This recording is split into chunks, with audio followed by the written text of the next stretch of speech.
In my opinion and in my experience, everyone is intuitive.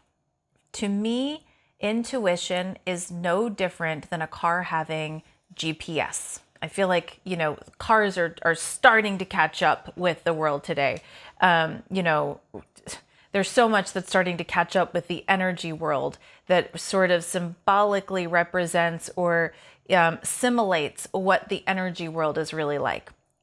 Our intuition is our GPS. It's given to us as a way to navigate this earthly terrain through the information and insight of our soul and the connection that we have to the higher power, to the mothership, okay? We're always, always connected. Here's the thing though. Everyone comes in with different skills. So intuition for some is as simple as just really feeling something maybe in their gut. Maybe somebody says, oh gosh, that just made the hair on my arm stand up, or oh my gosh, I've got goosebumps everywhere. Things like that are sometimes the way our intuition uses to get our attention, to validate something for us. Now, the examples I just gave are very common examples for someone who is clairsentient, someone who is clear feeling. This is different than being empathic. Clairsentients have the ability to feel energy, to perceive energy, and it's often in the form of feeling, like actual physical feeling or some kind of physical response. An empath actually takes that energy on and absorbs it. So empaths are naturally feelers too, but we have a harder time separating, is this mine? Is this theirs? Is this an intuition? Is this my imagination? That can come into the picture because we easily become energetically enmeshed, as we've talked about. We easily become energetically enmeshed, and so we can't always separate as well until we start doing the work like we're doing here. But a clairsentient has a much easier time having that division because what they get through their intuition is this sense of feeling. So they feel something, and they tend to, once they really understand that's what it is, they tend to have an easier time trusting it because they don't get overly involved. But clairsentience is a beautiful gift to have because of your ability to feel. Now, another form of intuition is clairaudience, and that is clear hearing. So there are people who are more auditory. And so here's something that's really important. Sometimes people will experience hearing a disembodied sound or voice. Other times people will hear something that sounds like perhaps it's a song that's playing in their heads that just won't stop playing, that it almost sounds like something that you'd be thinking on your own, but it has just a littlest different quality to it. That's also clairaudience, clear hearing. If you're someone who has very sensitive ears, if you're wondering like, gosh, am I either of these so far? If you're someone who has very sensitive ears, there's a good chance that you're clairaudient. There's claircognizance. So that's someone who is clear knowing. And that's someone who just knows. It's, I think a lot of us understand what it's like to have like a download, is what some people call, or an epiphany, an aha. We all know what those are like, but someone who is claircognizant, they consistently have this I just know, I just get it. And they can't always explain why. This is another one that can be a little bit trickier to discern. Is that my imagination, or do I really know that? But there is definitely this sense of knowing. In a minute, I'm going to talk a little bit more about how do you know. The last that I want to talk about is clairvoyance, which is clear seeing. And clairvoyance is just that. There's different ways that people will often perceive. Sometimes it actually looks like, for someone who's clairvoyant like myself, I'm actually multisensory, so I get my information from all of the clairs. I'm an empath, and one of my primary ways is clairvoyance, but I'm very clairaudient as well.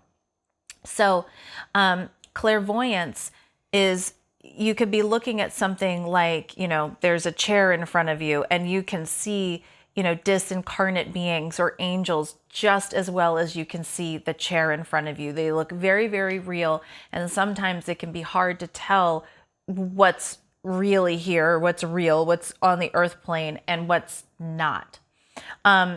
So there's that form of clairvoyance, but there's also a lot of people will see more through their third eye, where it sort of looks like, if I were to say, imagine an apple, and you can keep your eyes open and you're imagining that apple. So images will come in that way. Or for some, they actually have to have their eyes closed so that they can focus more on their third eye. But still, it's going to come through like you would be in your mind's eye, in your imagination. Those scenes, that's how they will tend to look. Not one is better than the other. I know some people think, some are cooler than others, but they're all incredibly valuable, incredibly beautiful, and really, really important. Now, if you're someone who wonders, is that my imagination? How do I know if that's true? What I would say is to start to tune in. So what I've just described really quickly, what I've just described are your way of finding what your primary means of intuition is. If this is something that you're more newly exploring, what is your primary means of getting insight? So that's important because when we're looking for some kind of our own validation of our intuitive information, I find that a lot of people will have a secondary form of intuition that comes online to serve as a validation. So just as like my own personal example, if I just know something, I will often have the secondary sensation of feeling something in my body. If I see something and I question, is that my assumption? Is that my mind? Or was that my intuition? I will have the secondary backup of feeling something in my body. My secondary way of really getting my own validation, my secondary intuition is often always, almost always a sense of feeling for me.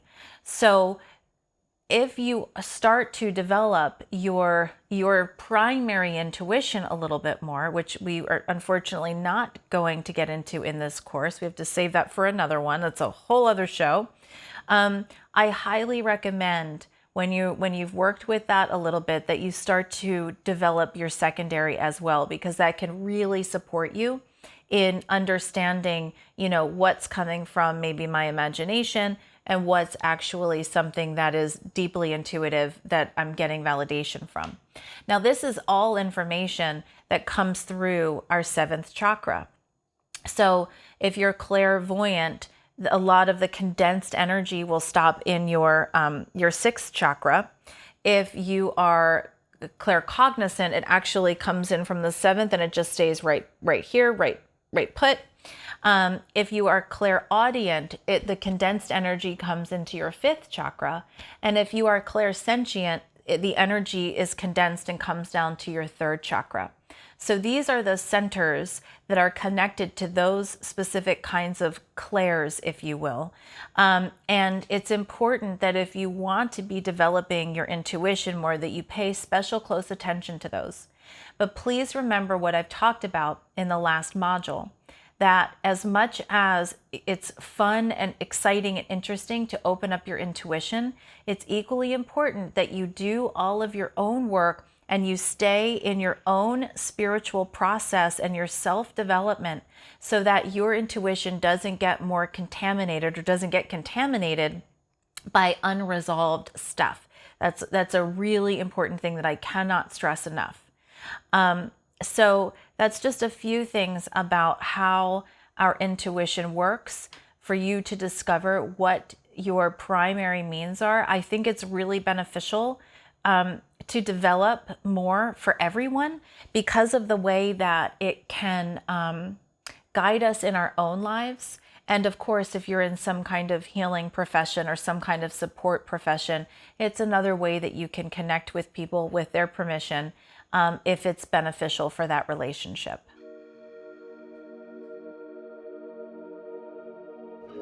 I'm Katie Bray. Thanks for watching. This was just one segment out of 8+ hours of videos that I have available through my energy architecture course.